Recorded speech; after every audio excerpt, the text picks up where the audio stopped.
Derby.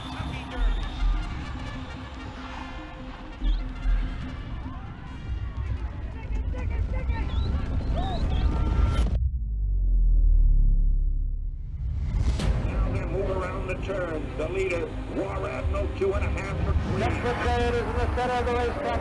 Seattle Sloop drawing alongside again. War Admiral is still there. War Admiral is pulling away. He's got another gear. Get him, the Swiss Link coming the Derby. Wheel away takes command. Lion Hot is all hot. Smarty Jones is all out. And here is the first undefeated winner of the Kentucky Derby since Seattle's low of 1970.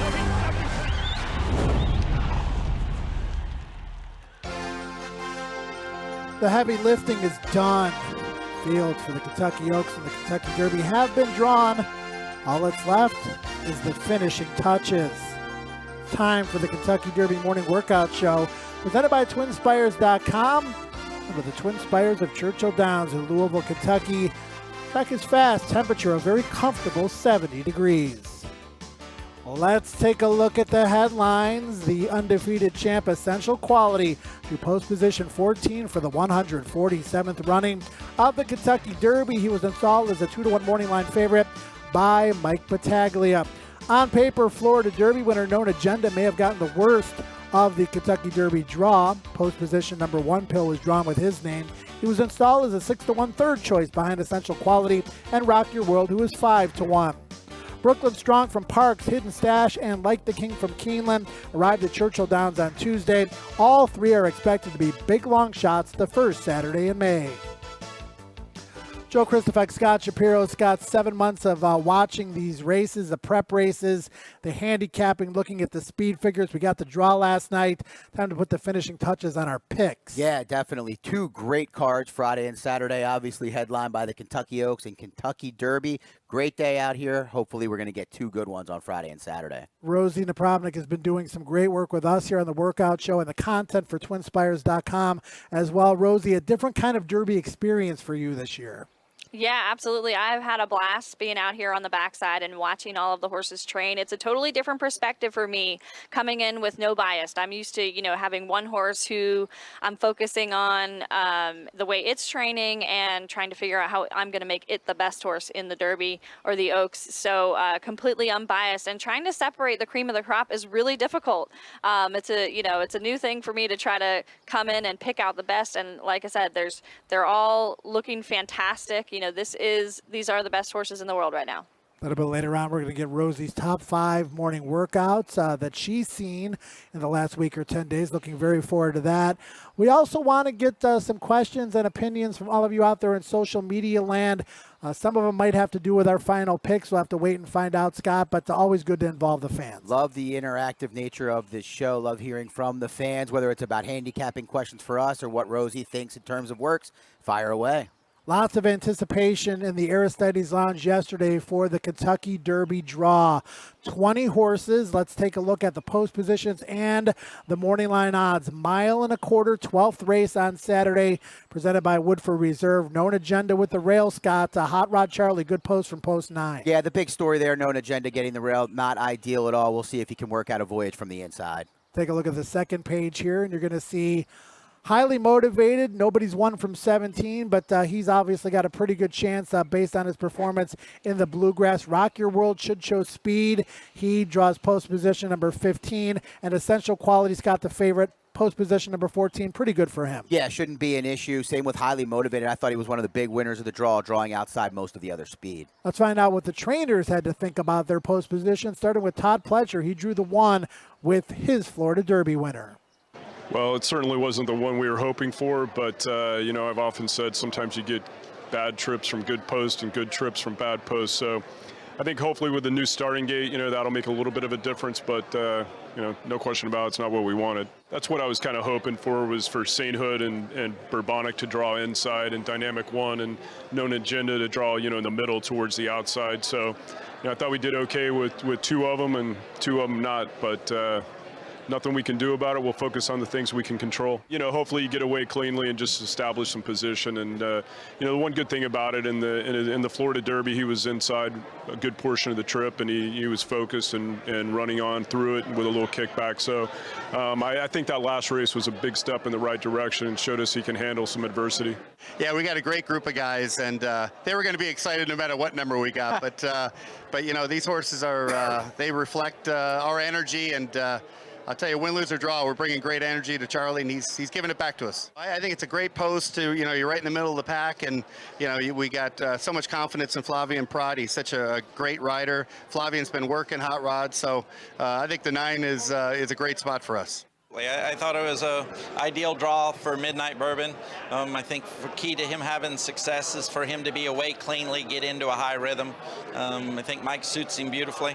The 10 draw, you know, with the dual loading would make him second to last load. Wouldn't have to stand there too long. Gives him every best possible chance. Very emotional horse. The definition of the house horse, you know, as far as mom and dad being part owners with Irv Woolsey on the horse. The horse has been a dream come true. He's extremely versatile. He'll go wherever Ricardo wants him to. I mean, he has a good high cruising speed. He's fast and he can carry it a long distance. So I imagine, you know, he'll be forwardly placed. I mean, I could see him sitting second, you know, or third, depending on what the pace is. We have a great rider with Rosario. He'll determine what the pace is and put the horse in the right spot, hopefully. I would rather lose a little ground and be clear than maybe down on the inside. So we're generally pretty happy with the post. There's no question that Todd Pletcher once again wins the Best Dressed Award at yesterday's post position draws. You see the horsemen, the fans are going to be gathering here on the apron as well. And Scott, the post positions have been drawn outside of known agenda. Everybody pretty happy, I would guess. Yeah, not a lot of drama. Essential Quality was around when the one hole was still left. Only a couple horses. That was the drama while it was going on. But I think most people came away well with their draws. Some of the closers drawn down on the inside as well. And want to bring Rosie Napravnik back in here, Rosie. Obviously, the training that goes into it, the races, knowing what your horse is capable of. Now you got to handicap all the other riders and their horses as well to try to give your horse the best chance. Yeah, you know, there's a lot of preparation going on now that the post positions have been drawn. So, you know, as a rider in the Derby, you know what your mount is, and you've been studying that all along and getting to know the horse. Now that positions are drawn, it's time to start focusing on how the race is going to play out. That was one of my big things riding the Derby, was preparedness. Like, the more prepared you can be, the more confident you can be. You're getting to know all of the other horses and their riders and their quirks and what they're likely to do in different situations, because anything can happen going into that first turn. So it's really challenging getting exactly that position that you want going into that first turn, and there's so many different things that can happen. So to know what other riders and horses, how they may react to certain situations, puts you in an advantage to be able to adjust to that, to put your horse at the best advantage in any situation. Rosie, is part of your preparation being ready for a potentially poor break, or maybe getting caught up in traffic early on or into that first turn?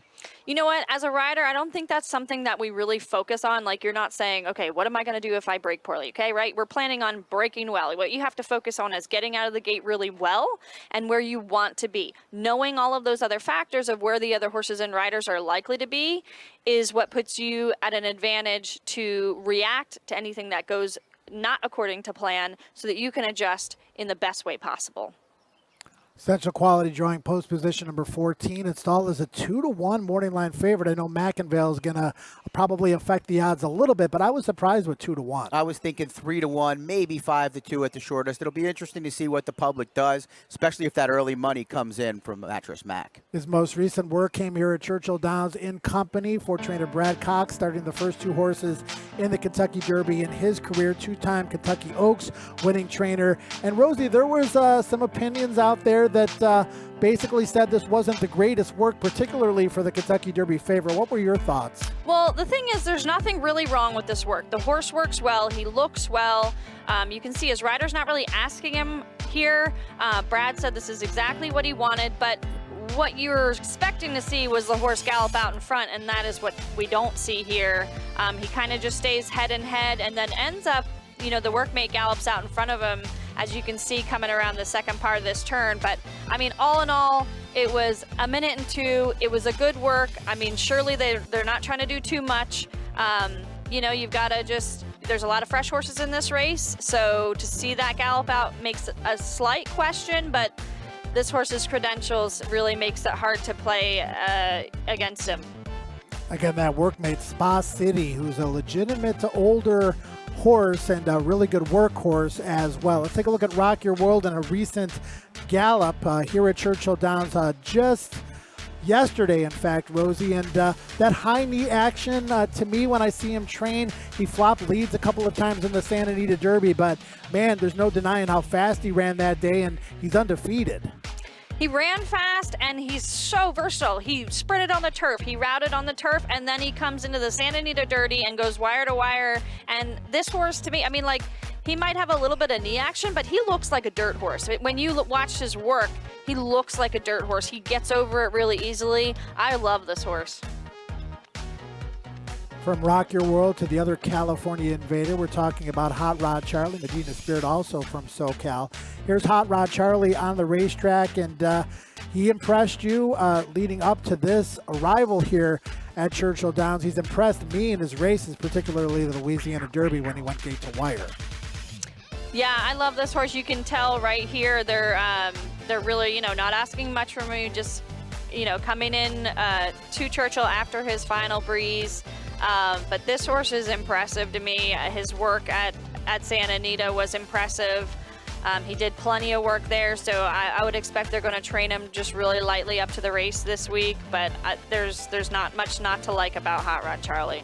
There's not much not to like about Doug O'Neill's record in the Kentucky Derby. He's won it twice, but from limited starters. Nyquist and I'll Have Another, Scott, and his other ones finishing up the track a little bit, but Nyquist came in here as the undefeated favorite. I'll Have Another was a buzz horse in 2012. Yeah, two of his most likely are the two most likely on there. Golden Sense was a very nice horse, but had distance limitations. He also won the Preakness in 2012 with I'll Have Another. The third of the California contingent is Bob Baffert's Medina Spirit. Bob tied Ben Jones with his 6th Kentucky Derby win last year. This one flying a little bit under the radar. And Rosie, $1,000 purchase originally, flipped for $35,000 as a 2-year-old in training. You're doing pretty good to make the Kentucky Derby field. Absolutely. I mean, you know that there's so many stories of where these horses come from, but this is just not your typical story coming from a Bob Baffert starter. So, you know, he is a little underrated, and I think we've learned time and time again never to underestimate Bob Baffert coming into the Derby. This horse looks like he's galloping really strong in this video and training well up to the race. So, you know, you can't really ever underestimate Bob, that's for sure. Bob Baffert not only winning 6 Kentucky Derbies, but also 2 Triple Crowns. What are his thoughts on his chances this year? You need racing luck, and he has to break well. If he doesn't break well, then he has no chance at all. But I think he needs some good racing luck, and other horses. You know, you never know what's going to happen. You know, with 20 horses, all I know, he's doing really well. Is he the best horse in the race? You know, I've always won it with the best horse in the race. I've gotten beat with the best horse in the race, so anything can happen. We've seen that in the Derby with 20 horses. So, but he's doing well enough to, I feel good about running him, and he should be competitive. He's got a heart of a lion. If he gets in a fight, if he goes head to head, he'll fight horses off. Sometimes it looks like he's hopelessly beat, and he comes back on. So that you like that, and I think the mile and a quarter, he'll like that. From a trainer who's won 6 Kentucky Derbies to one who's highly motivated to get his first, 4-time Eclipse Award winner, Chad Brown did win a Preakness earlier in his career, 2017, with Cloud Computing. Should get his 2000th career win later this year, and he's got highly motivated in this year's Derby, 2nd in the Bluegrass behind likely Derby favorite Essential Quality. Rosie? Yeah, and, you know, decent post position draw for a horse that has speed, highly motivated. He had a really good breeze leading up to the Derby as well last week. He looks good here. He looks like he's enthusiastic in his training, and I think this is definitely a horse to keep in mind. Trainer Chad Brown has won 15 Breeders' Cup races, but 13 of those have come on turf. Scott, he's run some live horses in the Kentucky Derby before, highly motivated, adding his name to that list. Yeah, well, 2-year-old champion male from 2017, Good Magic, you'll see there, ran second to Justify in 2018. Practical Joke ran a huge race, had some distance limitations. There you see Normandy Invasion, who looked like the winner at one point in 2013. Got the who's who in this year's race. Todd Pletcher with 4, Mark Cassey with 2, Steve Asmussen with 2, Brad Cox with his first 2 Derby starters. A lot of jockeys and trainers with their first, but it's good to have experience going into this race. Yeah, I would think so. I'm not going to hold it against Brad that he hasn't had any runners. He's obviously had plenty of success in Grade 1 races. Couple Kentucky Oaks wins, but as you mentioned, having experience, knowing how to get your horse ready for the Derby, a big plus. Rosie's had an opportunity to watch these horses train. She's had an opportunity to watch these horses work live and on video. Now it's time for Rosie Napravnik to give her top 5 workouts that she's seen leading up to this year's Kentucky Derby. Rosie, what do you got? Well, it's been really interesting being out here and seeing the works. We've seen a lot of different things, so we're going to check out my top 5. Starting with number 5 is going to be Dynamic One. This was a fantastic work. This is a big, strong horse. He was striding out so well, very impressive. He looks a little immature in his last race, but he looked very mature out on the track. The work was 47-4. I thought it was fantastic. Rock Your World was another one that I loved.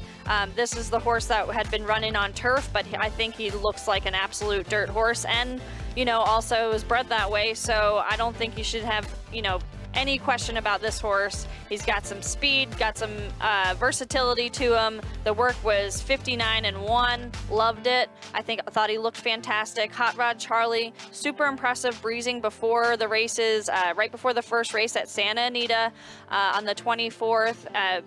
113-3, but absolutely so impressive watching that breeze coming from behind the workmate and just galloping out, super strong.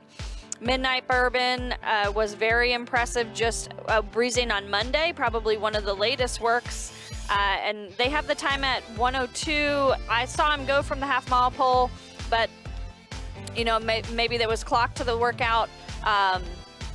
This was most likely a work that was designed to be very easy. They had the horse well off the rail, and the horse was just well in hand. I love the way he was striding out, and there's a sneaky little suspicion that I have that Steve is really liking this horse. He actually took the horse to the pole himself on the pony, which I haven't seen him do very often. So I have a sneaky suspicion that he's really into Midnight Bourbon.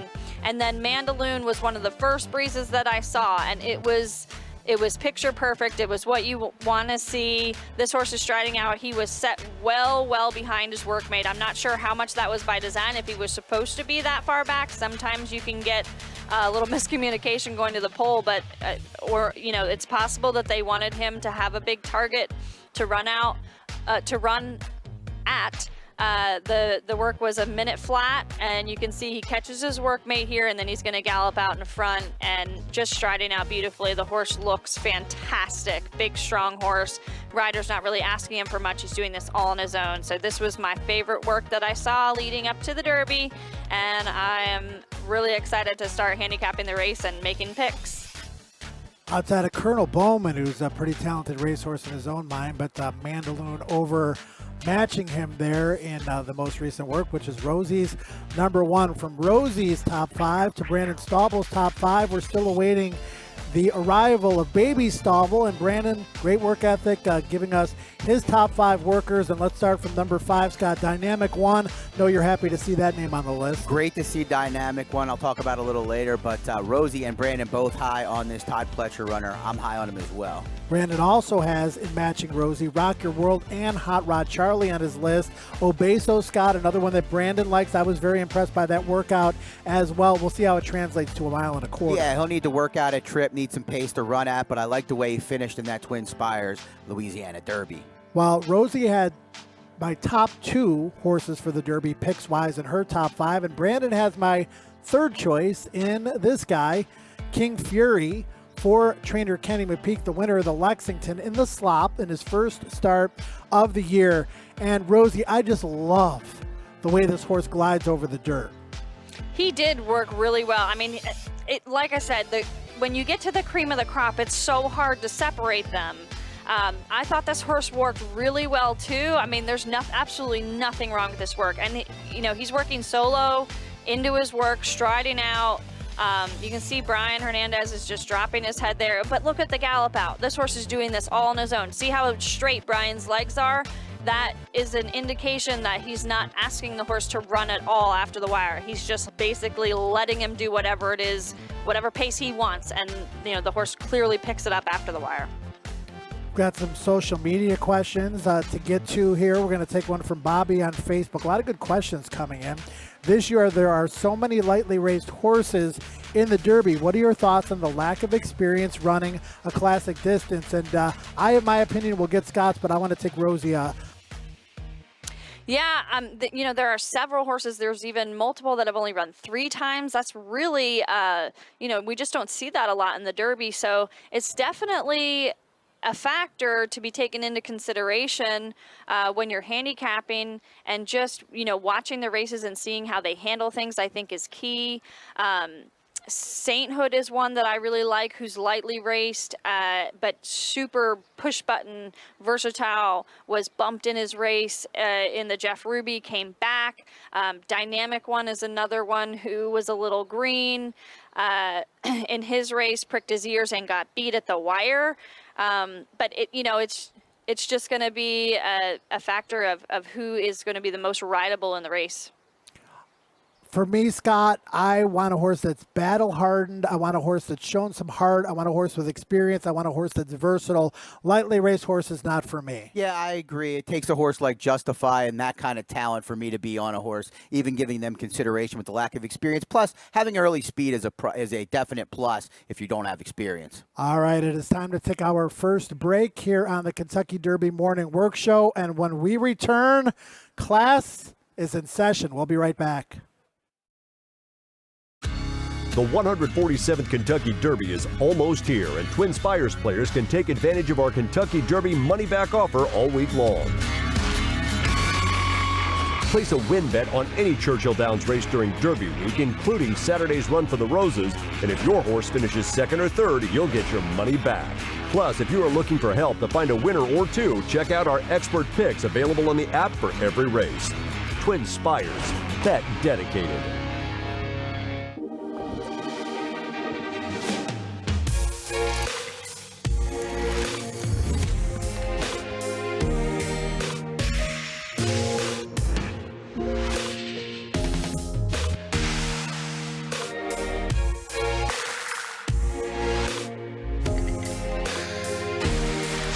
With over 200 flavor notes to discover, every sip of Woodford Reserve Bourbon is a spectacle for the senses.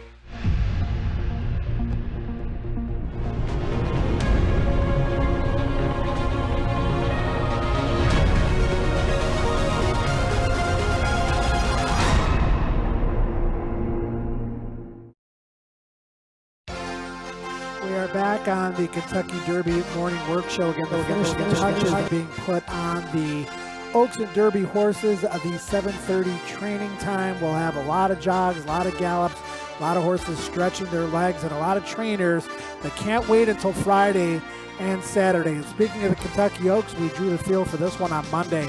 Let's take a look at the field of 4 team that will answer the starter's call. And on this first page, you got Travel Column from post position number 6, Scott, at 3-1 co-second choice. Of these long shots, I'm really interested in Pass the Champagne at 15, and then my top pick in the race, Clarier, I'd love to get 5-1. Yeah, I don't think much drama or much, many of the connections were upset with what went on with the draw. Maybe Travel Column drawing outside Ava's Grace would have been more ideal for Brad Cox. Malathat 5-2 morning line favorite. Search results at 3-1. Very, very salty addition to the Oaks. It just got better and better as these horses continued to grow. You've talked a lot about the pedigrees. I'm really looking forward to it. Kenny McPeak has King Fury in the Kentucky Derby. He's got one Kentucky Oaks horse in a race where he's finished second 3 times, Rosie, one of which is Crazy Beautiful. What are your thoughts on her? I love this filly's work, and we're going to actually get to see her on the GoPro in one of her gallops. She's going to be under Kenny McPeak's exercise rider Danny, who you'll see on many of his good horses. You can see this filly really takes a pretty good hold of Danny. When you see him pull his hands up, that's when he's really, you know, she's really getting strong with him. And then as you see his head bobbing, that's actually because she is pulling his whole body in the gallop. She was really a strong gallop. Here she's going to school in the gate, and, you know, a lot of the horses will be schooling in the gate because they're going to spend a lot of time back there during, you know, this long load of 20 horses. So they'll just take them to the gate. They'll walk them in. You're going to see the riders got a long rein, very relaxed. Everybody's kind of telling this filly that, you know, this is not the day. We're just going to sit in here and chill out, so that they're just set up to be relaxed when they're waiting in the gate for, well, not 20 horses in the Oaks, but 14 horses in the Oaks. And this is actually the position that you'll see the assistant starter in right before the race. They're going to, you know, they may have a hand on the rein. They'll cock the head before they're ready to go, and then they'll straighten their head out just like that, like she is there. The jockey's really relaxed with a long rein in there the whole time, just to keep the filly relaxed. And then, you know, she's done what she was there to do, acted very classy, and she looks great. Well, Scott, she's gray, she's crazy, she's beautiful. Is she yours? She's not mine, but I do respect her quite a bit. It was really hard handicapping the Kentucky Oaks. What I thought was most notable is Crazy Beautiful has shown some different kinds of running styles. She's come from off the pace, but she's also shown early speed in her earlier races. But when Ed DeRosa, our colleague, interviewed Kenny McPeak at the Oaks draw, he made it very clear that she's a one-run, late-running horse at this point, like she showed in the Gulfstream Park Oaks. A wow horse for the Kentucky Oaks, and she is the morning line favorite, and she has never tasted defeat. This is Mott for trainer Todd Pletcher, who knows a thing or two about winning the Derby and the Oaks. And Rosie, let's take a look at Mott. When I talk to people who have been around this week, as far as the Oaks horses go, this is the one that comes to mind for many. Yeah, this filly really looks great. She's a big filly. I love that, you know, she comes from off the pace. I mean, I think, to me, a lot of my top horses in the Oaks, for me, I think are coming from off the pace. So, you know, speed is something that you know, that she's tactical. She's got enough speed, but she doesn't need the lead. This is just such a competitive race, and I see a lot of horses coming from the same position.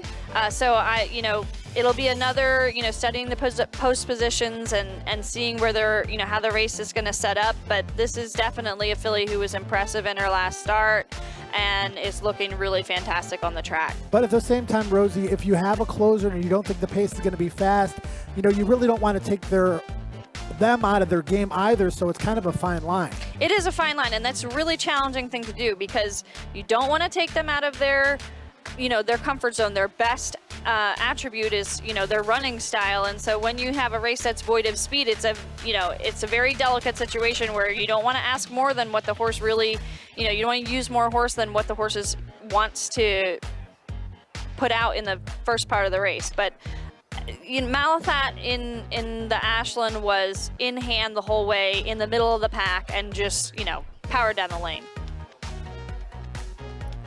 Mott, the likely favorite, the morning line favorite at least, for the Kentucky Oaks. And the time has come. Scott, you're the first on deck of everybody on the show to give your Kentucky Oaks pick. So what do you got? Very tough race to decipher. Left a few horses out that I will be utilizing, at least in the gimmicks. Number 5, though, Search Results. Yes. I thought she drew incredibly well, drawing towards the outside for that tactical foot. Just hasn't faced as strong a field as some of the other contenders. Travel Column 4th. I mean, I could have made Travel Column my top pick, like I've talked about before. A little concerned about drawing inside of Ava's Grace when she's had outside stalking trips in her last few starts. Number 3, Past the Champagne, ran too good to lose in the Grade 1 Ashland at Keeneland, getting run down in the final strides by Mott, but she's a very fair price and should sit a nice, just off the pace trip. Number 2, Clariere, Joe, a horse I know you're very high on. I am as well. Class, speed, all of that, but she is pace dependent, race shape dependent. Little bit concerned there's not enough pace. And the same might be able to be said for my top pick, Mott, who I think is just a little bit better than the rest of this field, even without an ideal voyage. The only concern for me is she's only faced compact groups. This will be her first time facing anywhere close to a double-digit size field, Joe.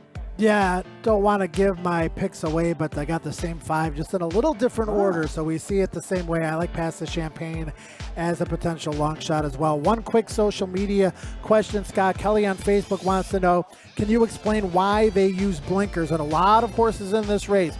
Hot Rod Charlie, Nona Gend at the top of the list, who really improved Mandaloon, who really improved with the additional blinkers. Yeah, I think a lot of it has to do with the focus, getting a horse to focus. Sometimes they're utilized to add speed to get horses out of the gate better. But generally speaking, I think the intent is to get more focus on some of these young horses or even some older horses.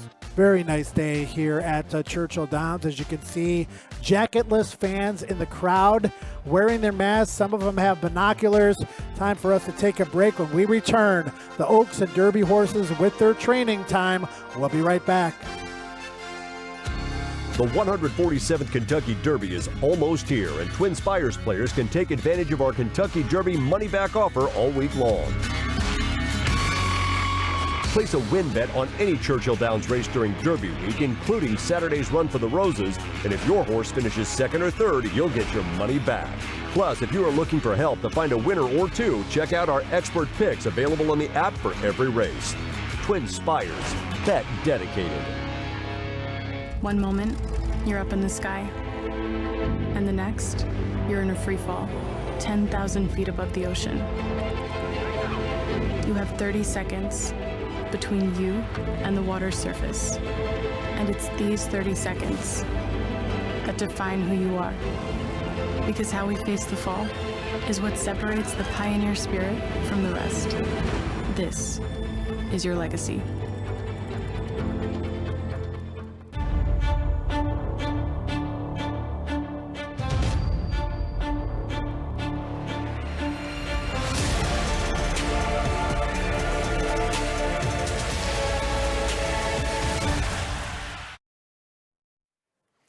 We are back on the Kentucky Derby morning workout show, and we have horses that are going to be entering the track. I think that might be Medina Spirit. Is that Jimmy Barnes? Yes, on the pony.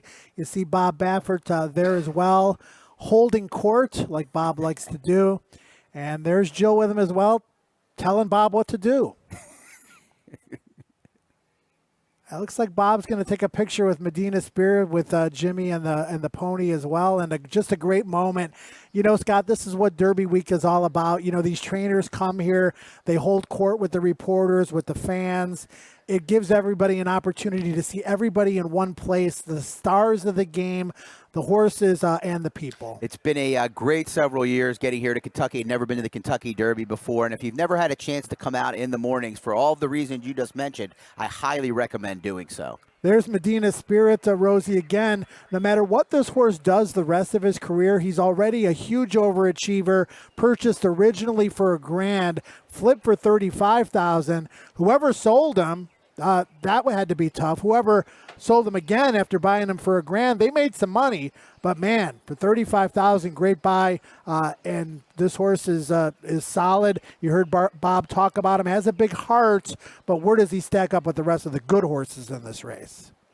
Yeah, you know, like I said, he's not exactly the typical Bob Baffert starter, the horse with the story of being inexpensive at one point in his career, and that's just what keeps us all in horse racing is those, you know, once-in-a-lifetime chances where you get a horse for $1,000, and it turns out to be Medina Spirit here in the Derby. I'm seeing Nona Gend on the track. I just watched all of the Pletcher horses walk onto the track. He's a horse that I've had my eye on for sure. I really like the way he's been training. Such a professional, and training well, worked well up to the for his final breeze. I really loved this filly's breeze. I actually was completely mistaken when I was watching the work on the screen. I read the time as 50 for a half, but she went 5/8 and 59. And to be honest, watching the work, it looks more like a maintenance 50 half, which makes it more impressive that it was a 59 5/8 work. So I really like this filly in her breeze, and she looks fantastic. She looks like all class out here on the track.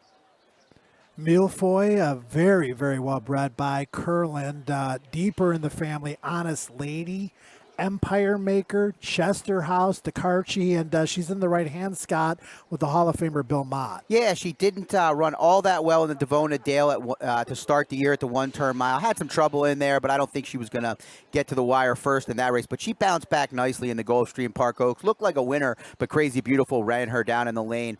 I think she's sitting on a good race, third start of the form cycle, and as you mentioned, bred to be a star. And Rosie, just like Clariere, I think she's very elegant, and I think she's got a little bit of class about her. Yeah, class about her. She sort of demands your presence when you see her.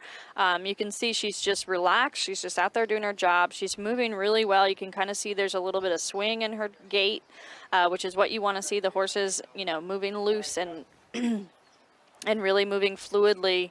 They're probably just going to turn in here and turn around for the gallop, and we'll get to see her stride out. But this filly was impressive to me, and obviously coming from well-respected connections. There is the Todd Pletcher brigade right there. He has 4. He started more in the Kentucky Derby than anybody. He's padding that lead. And he's got different kinds of horses this year, Scott. He's got Known Agenda with that big resume. He's got Bourbonic, a deep closer, who won the Wood as a long shot, catching his stablemate Dynamic One, who's kind of sort of been the buzz horse. And then he's got Sainthood, who's got a lot of upside as well. Yeah, the one thing they have in common is none of them are going to be on the lead. Sainthood probably with the most speed of the 4. Dynamic One, probably more of a mid-pack trip. Known Agenda, we'll see what Irad can work out from the rail. And then you mentioned Bourbonic, who came from well off the pace in the Wood Memorial to spring a major upset. He's likely to be sitting 19th or 20th early, Joe. Rosie, we haven't touched on this yet, but if you're Known Agenda, you've had a chance to see the horse train. You've had a chance to see the horse, obviously win the Kentucky, the Florida Derby. If you're on the rail with Known Agenda, what are you thinking? You know what? With a horse of his running style, like where he wants to be positioned and the way that he needs to be ridden, I would probably have to say I'd rather be in the 1 hole than the 20 hole, because the one thing that he can do is save ground. If he breaks well, he can get into a position to save ground. When you're on Bourbonic, who's also going to come from behind from the 20 hole, you've got to get across a whole field of horses to save any ground and not going to be very forwardly placed. So I guess if you're going to try to come up with a positive, I'd rather be in the 1 hole on this horse than the 20 hole. But obviously it's going to be getting out of the gate and getting as forwardly placed as you can on such horse who, is going to come from off the pace. But he, in the Florida Derby, he was in a pretty tactical position, just being ridden the whole way. So he is a horse that'll be engaged by other horses, which is also good. I mean, it's just going to be trying to stay out of trouble and make that smooth into the first turn. And we both know, Rosie, once those gates open, anything can happen. So you got to just play your role from there.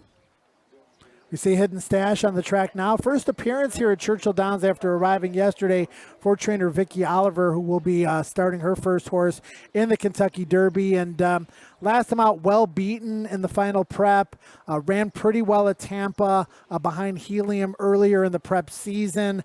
Again, Scott, would have to run by far the race of his life in order to make an impact. Yeah, I'll try to make a couple positive comments, though, that he could maybe hit the board. Last time out in the Bluegrass, absolutely no pace in the race. We've talked about it a lot. Highly motivated, who had never been on the lead before, was essential quality, much closer to the early pace. So maybe he can get a better race shape. And then Hidden Stash, 2 starts at Churchill Downs, a win and a third, Joe. So he likes it here under the Twin Spires. Yeah, that's an advantage. Rosie, you think it's an advantage to have a previous race over the track, or can a horse get enough out of their training in the mornings to really get a true feel for it? I mean, yeah, it's definitely an advantage to have a race over the track. You know how the horse is going to handle it. So I'm sure they felt no urgency to get here since they just shipped the horse in yesterday. But it looks like he was handling himself very well on the track this morning in the atmosphere. It's going to be, he's got a lot to prove, I think, that horse does. But, it is definitely a positive that he's had trips over the track. Rosie, you've ridden against a lot of these riders in the past, and there are a lot of new shooters in the game now since you retired a few years ago. Are there any riders, not to put you on the spot or anything, but are there any riders that really, really impress you, or ones that you would need to profile going into the race and be like, man, I want to know where this rider is on this horse? Well, I'll tell you what, obviously, some of the jockeys coming from New York are there for a reason. They're very good. Both of the Ortiz brothers, I think, are very good riders. But we're actually looking at King Fury right now on the screen, and it's it kind of brings me to thinking about Brian Hernandez, who's a really accomplished rider. He's ridden at the fairgrounds. Sort of an underrated rider, I think, but a very talented rider. He's another one that I know is very well studied and knows every aspect of the race. So, we're gonna, I definitely have a lot of respect for Brian, but the riders who have ridden in the Derby are at the advantage of just having the experience for it. Kendrick Carmouche is another one. I think this is his first Derby. He's going to be riding Bourbonic, but a very accomplished rider moving into New York later in his career and just having great success. So another rider who might be underrated but well respected and very accomplished. Yeah, I echo Rosie's thoughts on Brian Hernandez. Very, very well studied. Always knows, not only his horse, but what's going on from whatever might be a low-level claimer to a race like the Kentucky Derby, Joe. Last couple of days, Rosie, Hot Rod Charlie coming out with the pony, opened it up a little bit here today, and then obviously, pulled up there out of the gallop and reaccompanied by the pony. What did you see from Hot Rod Charlie this morning? I love the way that this horse goes. I mean, there's nothing not to like about him for me. I loved his breeze, and I love the way he looks on the track this morning. You talked about the walk, and super stock, I would think, would apply when it comes to just watching a horse move. Seems to be a very elegant mover in his own right. Absolutely, super stock. It seems like they are always trying to keep this horse just a little bit reeled in. He's not a horse to fight the rider, but he seems like he's always kept at a pretty easy gallop, so which probably means he just really puts a lot into his gallops. Typically, I've seen him in the draw reins, which he doesn't have on this morning, so that's an interesting change, getting close to the race. It almost looks like the rider turned those reins in the draw reins, though. He's got a good hold of them. Yeah, I mean, it just seems like this horse always looks exactly the same galloping. He's kind of under wraps. It's like they don't want to allow too much because he'll probably put more than he needs to into the gallop. Yeah, I mean, he's got a 2-for-2 record in terms of in the money over the racetrack. And if they're consistent in the morning, always looking the same, is that something that carries over to race day, Rosie? Yeah, and I mean, this is a super versatile horse. You can see this is like your dreaded, these two horses just kind of hooked up and are accidentally in company, and both of them got really strong for a few strides there. And you can see they're just reeling super stock back in. They don't want him to do too much. But yeah, he's a horse that's super versatile in his races. He's really seems to be straightforwardly ridden. In the Arkansas Derby, he certainly was very rateable and respectable of his rider, and looks like, absolutely the type of horse that you want to ride in a race with a lot of horses. Super stock 1 of 2 for trainer Steve Asmussen as we look at him training here, putting the finishing touches on his preparation. In the Arkansas Derby, it was supposed to be Concert Tour, it was supposed to be Caddo River. Super stock got a perfect pocket trip behind two horses who are not in the Kentucky Derby. What do you read into that, Scott? Yeah, it was interesting because Concert Tour went in that race as the heavy favorite. We know Bob Baffert thought about running him. He's even been here on site. They opted not to. And then Caddo River, the late defection that changed the pace of the race. It'll be interesting. Superstock got a pocket trip that day. It was a brilliant ride by Ricardo Santana Jr. It was a big step forward for this horse. Seemed like they knew he was sitting on a big race. Now he draws outside. I know Steve didn't seem too concerned with that post. And like Rosie said, he's very versatile. But we'll see. He's got to take another step forward and find a way to save some sort of ground. Being wide throughout isn't going to work. Super stock sold for just $70,000, and Keith Asmussen, the father of Steve, is part owner. And Rosie, you did a really good feature for Twin Spires on Super stock, on Steve, and man, you almost made the guy cry. Well, we were talking about it before the interview, and Andrew, the producer, was like, "We want you to make Steve cry," and so I told him they weren't paying me enough for that, but sure enough, that's what I'm here for. But yeah, like Steve and I just have had a great connection and obviously a lot of good memories together. But like I said in the interview, there's never a void of a good story going into the Derby. There's no matter how many times you run in the race, or won big races and had big horses, there's never a lack of opportunity for a sentimental value in the story. And so you could tell, he just is so proud to be there with his parents for connections, and he says this is their story, not mine. Take us inside the mind of Steve Asmussen, Rosie. You know him well. I mean, obviously, and he's just a savant when it comes to these horses, and the program. And obviously, it stems from his entire family, and his brother was a champion rider, Cash as well. So it's just like this is what they know. This is what they know. These are, it's a typical family of just, all of Steve and his siblings all grew up just on the backs of horses and working with horses from, when they can remember. And it just really shines through in his horsemanship. I mean, like I said, there's, you don't see a lot of trainers walking their horses 3/4 of a mile to warm up. And I mean, you can get into so many aspects of why that's beneficial for the physical and mental aspects of the horse. But there's just so many things that Steve does that are so individual. And, for the people that have been part of his team that have worked for him, like he can be tough to work for because of very high expectation of, what he wants to see in the training of his horses, and he pays so much attention to detail that it's really one, he sort of separates himself in that way. I know, in the afternoons, he was the one trainer that, you are never allowed to turn your horse loose from the pony. So, that's another just one of Steve's quirks, but yeah, I mean, obviously the success shows, and longtime assistant Scott Blasi, one of the hardest workers in racing, deserves a lot of credit for that as well. We just saw Mraz for the Kentucky Oaks. Now it's Rock Your World, and there he is, very energetic this morning, Rosie. Yeah, this looks like a strong gallop. I love this horse. I love his versatility. I know he's lightly raced. He's got some speed, but I mean, look at his ears just back and forth. He's taking in the scenery. He's just out there kind of, in a happy gallop. He looks like he's, it's a good pace for a gallop.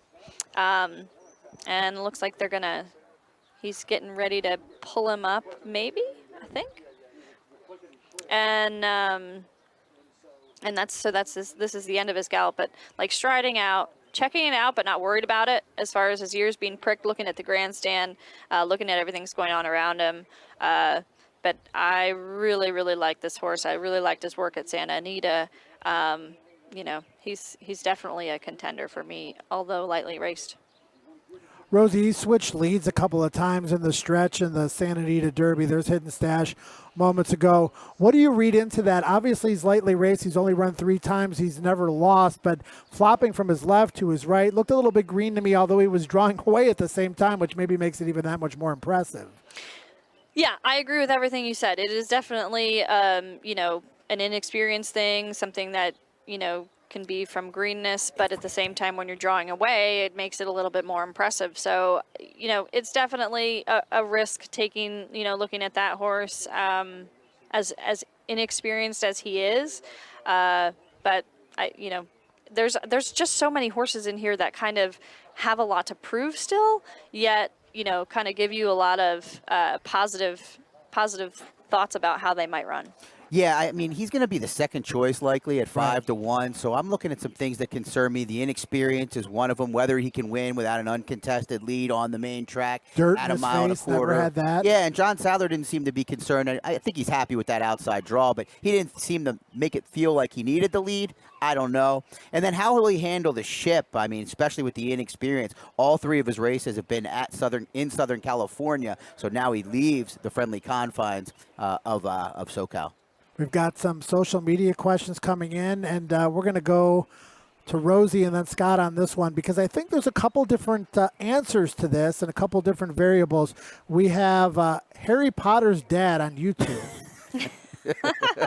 I mean, isn't this guy a wizard? Isn't he supposed to know everything? Yeah, we need to ask him. Wants to know about class, a term that we use a lot. How do you define class, Rosie? How do you find class? Class, class comes from the breeding of the horse, where the horse was broke, where it learned how to be ridden. Those are 2, like from the very beginning, those are 2 aspects that are going to lead into how classy the horse is.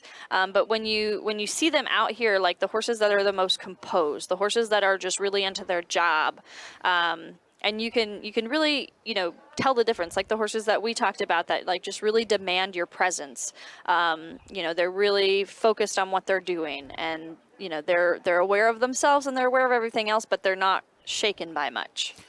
Yeah, I mean, the composure and pedigree are two of the things Rosie mentioned that I agree with. Obviously, there's some exceptions. A horse like California Chrome comes to mind that wasn't bred to have the class that he ended up showing, but those are the two things that come to mind for me, Joe. Yeah, and then there's class and race conditions, Scott. Obviously, a Grade 1 race is a much higher class level than a non-winner is a $50,000 claiming race. So that's a different kind of definition of class. And when you look at class, and a lot of these horses have been running in Grade 1, Grade 2 races, that's class as far as, you know, the definition of the actual race type, but then some Grade 1 races are tougher than other ones. So you kind of have to define the class and what you see on paper, but have to redefine it in your own mind. Yeah, and when you're learning to handicap, that's kind of a hard thing to understand initially. You see horses that can run 21-4 at the $5,000 claiming level, but then when they go up against the class animal, they're not going to be able to run that 21-4. So great point. It's about 7:50 every morning when Michael Canali, our producer, calls on Soup and Sandwich 10 minutes away from the end of the show, and I'm starting to get hungry. And he says, oh, there's Soup and Sandwich. And I'm looking around. I'm like, I prefer scrambled eggs in the morning. But there's Soup and Sandwich. And Rosie, again, the inexperience. He has some speed. He was a little bit green in the Florida Derby as well as he switched to his left lead. He's a horse that I think is going to be better on later in the year, but he's going to be a factor in the Derby because he does have that natural hoof away from the gate. Yeah, we're at least going to see him in the beginning, that's for sure. I mean, he does have the inexperience, and switching leads in the stretch late is, you know, a sign of getting tired, which it looks like. You know, Known Agenda really just passed him commanding. So I think, you know, he's definitely going to be seen in the beginning of the race, and we'll just see how long he lasts because he is an inexperienced horse, and, you know, is going to be using some horse to get into the first turn. There's the competitive speed for the Kentucky Oaks. She was a late closing third in her most recent start, the Gulfstream Park Oaks. Javier Gonzalez with his first Kentucky Oaks starter, and she's going to be coming from out of it, Scott. She deserves a chance maybe at an underneath spot. The price is going to be right. Yeah, my concern is I think she's a one-turn animal, and she also took advantage of a favorable race shape in that Gulfstream Park Oaks when she finished third. The top two finishers in that race also came from off the pace, so I think she's up against probably the least likely winner of this year's Oaks. Well, Scott has snuck his opinions in during the course of this morning work show, which is going to go 10 days before all is said and done. Now it's time to nail you down with your Derby picks, Scott. Yeah, this year Essential Quality stands out in terms of the credentials, but other than that, I don't see a major separation between the second and third tier, so I'm looking to take some chances this year. King Fury, I was between him and Obesos, two off-the-pace runners for number 5. I want to give an honorable mention to Obesos there. Highly motivated. I've moved up considerably over the course of the week. I had him a little lower going in. I like the trip that he's going to get. He seems to be doing well for trainer Chad Brown. Essential Quality would be easy to make him my top pick. He's probably the most likely winner of the race, but didn't want to go with the favorite in here. I think this race demands value. I've got Mandaloon second. Listening to Rosie and Brandon talk during the week, this horse is always trained well. He appears to be coming into the race looking good. Obviously, you need to overlook the Twin Spires Louisiana Derby effort where he was disappointing, but I think he's back on his home turf and should run well. And I'm taking a chance on top this year. Dynamic One has looked good in the mornings. I think he's had excuses. I'm definitely concerned about his one win and the fact that he got run down by Bourbonic, but he was wide in that Wood Memorial. I think he is sitting on an absolute career best, and I know I'm going to get paid if I'm right with this opinion. You're going to get paid, Scott, if your opinions are right, but also because of this fantastic wagering menu that you get to order up off of. Kentucky Oaks Day, Kentucky Derby Day as well. Some very creative wagers that allow you to place your opinions where they need to be in order to maximize them, including the 20-cent Derby City 6, a low 15% takeout. Again, we're building that pool now. If nobody hits it, we're going to have a nice carryover going into Saturday, and the best part about it is there will be a mandatory payoff that day, and it's a pool that a lot of people can get involved in. It's not that $2, $1 pick six. It's a 20-cent pick six. I love to play it. Yeah, it's the best of its kind. There you see the Oaks Derby pick six. Going to be 2 races on Oaks Day, the La Troyenne and the Kentucky Oaks. 4 Grade 1 races on Derby Day. $2 minimum wager, 15% takeout, and as you see, a mandatory payout. And again, if you can't afford necessarily to play these kind of wagers because they're $2, just get some friends, pool some money, get your opinions together, take a swing for the fences. Expert picks are available if you need a little bit of help, Scott. Ed DeRosa, Darren Zacali, very prominent, yourself as well.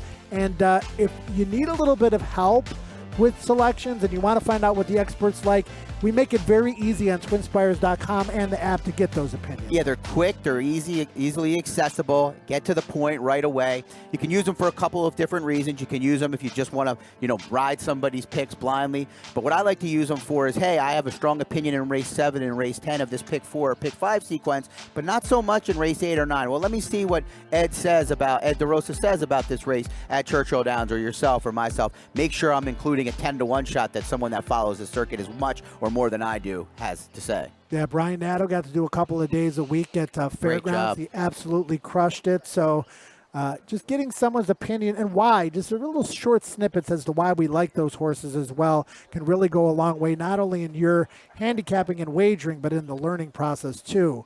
Everybody waving, everybody having a good time. That poor kid's got a Cub hat on.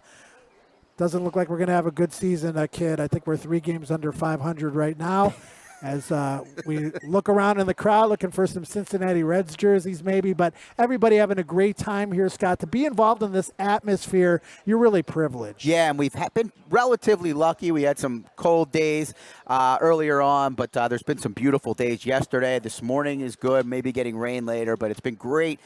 Real great. I can't speak how great it's been to have fans back out here both in the mornings and in the afternoons. Yeah, and we've got one more workout show to go. This is going to be your last one, so thanks for all of your hard work. Obviously, a lot of things going on moving forward with the race days themselves. One more work show. I'm sure you had a blast doing it. Yeah, I mean, a lot of great parts of the job that I have at Twin Spires and Churchill Downs, but getting to come out here in the mornings and speak to the Kentucky Derby audience ranks right up here with it. Getting to work with you, with Brandon, with James, with Ed. Get to do a lot of that during the year, and then having Rosie on this year. Loved everything she has done for us, but the GoPro stuff has been awesome. I've learned a lot just by watching and listening to her.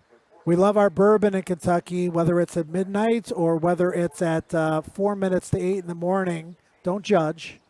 There's Bourbonic on the racetrack now being ponied out, and we've seen a lot of these Pletcher horses come out a little after that designated training time, and I'm guessing, Rosie, that's probably a staffing situation with Todd. He's got the riders that he likes on these horses, and Bourbonic coming up a little bit closer to 8 o'clock this morning. Yeah, and when you have so many runners in the in the Derby and the Oaks, you only have so many riders. But clearly there's certain riders that get along with certain horses, and they can't all be ridden at the same time. He's looking good this morning. I really like the way that this horse has been galloping, strong, confident, and coming from the 20 hole. Rosie, when you see a horse like a dead closer like Bourbonic and you see him in the mornings, is it obvious that he's a late running sort, or is that more figured out in the afternoons and they kind of look similar in the mornings? You know what? I think it's hard to tell. For example, this horse, was one of the ones that was training most aggressively for Todd and worked him by himself when he's a closing horse and sort of, comes running and passing horses at the end. So I think you can kind of find any type of horse, any type of tactical horse, or training in different ways. I mean, it's really just horse to horse, but he looks like he's galloping kindly this morning for his rider, not too aggressive, but here he's going to go past some of the action, and he's just taking a little tug on his rider, and then hopefully he'll relax back to the pace that he was at going down the backside. Here he's coming around the turn toward the quarter pole, so this is where they really get a good glimpse of the grandstand. And and there's the boss man, Todd. He was a fun great first interview for me. Todd's got he's a good character, a great personality, and always love the conversations we've had on the planes, flying to different races. And I once asked him, I said, "How long do you want to train horses?" And he said, "Till the day I die." Doesn't surprise me. And if that's the case, he's going to have like 187 Kentucky How many Derby Kentucky starters. Derby starters will when they all have is by said and then? done. Yeah, for sure. With Bourbonic, Rosie, a horse like this, do you learn about a horse's running style during the course of them actually competing in races? Because you hear trainers say all the time, you know, when they have natural early speed, you want to utilize that natural early speed. But some horses just like to settle and run from the back of the pack. But that's all part of the learning process between the trainers, their riders, the jockeys, and obviously the horse themselves. Yeah, absolutely. And, you know, like I said in the interview, I learned a lot from Todd, and like his main thing was don't take anything away from him. Well, they're not taking anything away from this horse in his races. That's just where he prefers to, you know, to sit in the races. And there's some horses that just make their best run in the end. And it's nice to have a horse that will conserve their energy, especially going a mile and a quarter. It's been great that Todd Pletcher was kind of not forced, but decided to make Churchill his home base a couple of weeks ago. He had horses coming from Gulfstream, Keeneland, all over the place, and ended up meeting here. He's had his horses. He's been here, very accessible. As you mentioned, the great wardrobe. It's been a real privilege to have him and his contingent here from start to finish. Lots of Hall of Famers looming at Churchill Downs, lurking. There's Todd again. I don't see a Twin Spires logo on that shirt, but I can't zero in close enough. There's Bob. What is he doing? He's holding courts. Surrounded by people. For sure. Arms folded, glasses on. Even people in the background are saying, ooh, that's Bob Baffert. He always looks nervous. Oh, yeah, for sure. So you want to hear a story? The first time I met Bob, I was walking. It was on Derby time. I was walking toward the gap, same gap that he's standing at right now. I'm walking toward the gap. He's walking back to his barn. And I know who he is, but I haven't met him. And he just comes clear across the path and looks at me and says, hey, you look like a guy. And I was like, hi. Nice to meet you, too. He is a really funny guy, easygoing, easy to talk to, as you can see. He's got plenty of conversation going on here. Yeah, great first encounter. What was the second encounter like? I don't even remember, but, you know, I was like, well, I guess he likes me. John Bridgemahan, the rider there in the background as well. He just won a race at Churchill yesterday, gate to wire with Chancery Flats. A lot of the riders, you know, want to get pick Bob's brain, and Sean obviously one of them there. Great morning work show, great weather today. You know, maybe some rain in the forecast, Scott, today into tomorrow. But the forecast right now for Friday and Saturday looks fantastic. And no main track that I have ever seen dries out as quickly or as well as the main track here at Churchill Downs. Yeah, we'll cross our fingers that Friday and Saturday's forecast is what they're saying it's going to be. I'm looking forward to my first good weather derby with fans. Justify year in 2018, not good. 2019, poor weather. Hopefully we get it this year. But, yeah, we'll hope the rain even holds off for a great card today. Quick final thought on what you saw today. Anything stand out? Yeah, just maintenance. Enjoyed, like I said before, listening to Rosie's GoPro analysis of Crazy Beautiful, seeing the horses work. I thought Milfoy looked excellent out there, galloping, showing class, and maybe she's ready for a big effort at a big price. Again, Rosie, just the finishing touches on these horses that probably aren't getting a lot of sleep. They don't get a lot of sleep anyway, but the anticipation just continues to build. Yeah, I mean, these are the final days where, you know, you're really just trying to make sure everything stays together, almost wrapping your horses in bubble wrap, but they're all coming out and just kind of sort of trading lightly after they've had their final breezes and making sure that they're as fresh as they can be. They all look great. I love Bourbonic this morning. I loved Milfoy, as you said, Scott. You know, now that the post positions are drawn, I'm going to be taking what I've seen here and making some picks. So I think we're going to talk about that tomorrow. We got Scott's picks earlier today. Tomorrow we're going to get Rosie's picks, Ed's picks, I believe Brandon Stauble's picks, include you into some of my picks as well. But it's put up or shut up time. Yeah, I'm excited that Rosie's getting, you know, she talked about it earlier, getting a handicap from an unbiased perspective. We all try to be unbiased, but that it's a different kind of way of looking at a race. Looking forward to seeing what she has to say as well as you guys. Well, in our handicapping challenge at the fairgrounds, I did defeat Rosie in a one-on-one battle, and I will not let her live that down. We'll talk more about that on tomorrow's show. Tomorrow, the final morning workout show from Churchill Downs. We are racing live today at Churchill. First post will be at 12:45 Eastern Time. We look forward to the final workout show tomorrow. We're joined by Ed DeRosa and Rosie Napravnik. Enjoy the rest of your Wednesday, everybody. See you tomorrow morning at 7 a.m.